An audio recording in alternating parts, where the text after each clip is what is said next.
Imagine trying to compare two identical products, but each one has a completely different price tag and a different way of showing its cost. That's what insurance accounting looked like before now. It was a messy knot of different standards and local practices, making it impossible to truly compare one company to another. But a new era has arrived.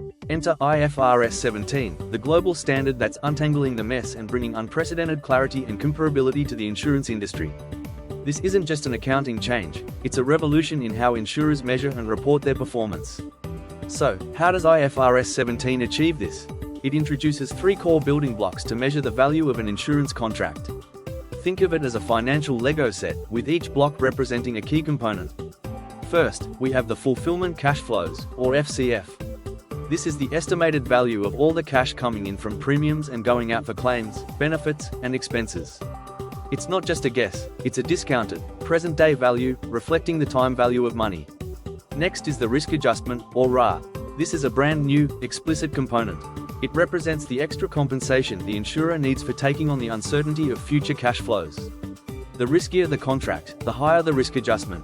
It's the buffer for the unknown. And finally, the most innovative piece, the contractual service margin, or CSM.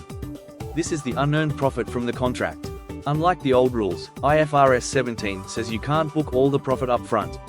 The CSM is recognized in the income statement over the life of the contract as you provide the service. It's a measure of future profitability that is amortized over time, aligning revenue with service provided. IFRS 17 isn't a one-size-fits-all standard. It provides three measurement models, each designed for different types of contracts. First, the General Measurement Model, GMM. This is the main model, built for most long-term contracts. It's the most comprehensive and detailed approach, requiring complex calculations to determine the FCF, RA, and CSM. Then, we have the Simplified Premium Allocation Approach, PAR. Think of it as the fast lane for short-term contracts, typically those less than a year.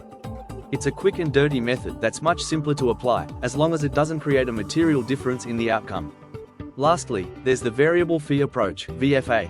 This is a special model for contracts that have a direct participation feature, meaning the policyholder gets a share of the returns from an underlying asset pool. The VFA adjusts the CSM to prevent volatility and keeps the accounting in line with the true economic reality of the contract. So what does this all mean for the financial statements? The change is dramatic. On the balance sheet, you will now see a clear, single-line item for insurance contracts liabilities, split into two parts: the liability for remaining coverage and the liability for incurred claims. On the income statement, we get a much clearer picture of profitability. Revenue is now recognized based on the service provided, not just the premiums collected.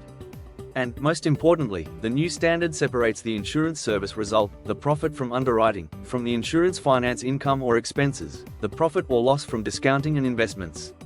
This separation gives analysts and investors unprecedented transparency into the true drivers of an insurer's profitability.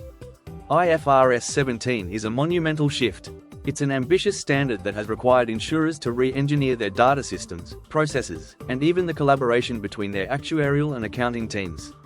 The road to compliance has been challenging, but the result is a new era of transparency and comparability for the insurance industry. This standard provides a global language for insurance financial reporting, allowing for better informed decisions by investors and stakeholders. It's a testament to the power of a single standard to transform an entire industry. Thank you for watching.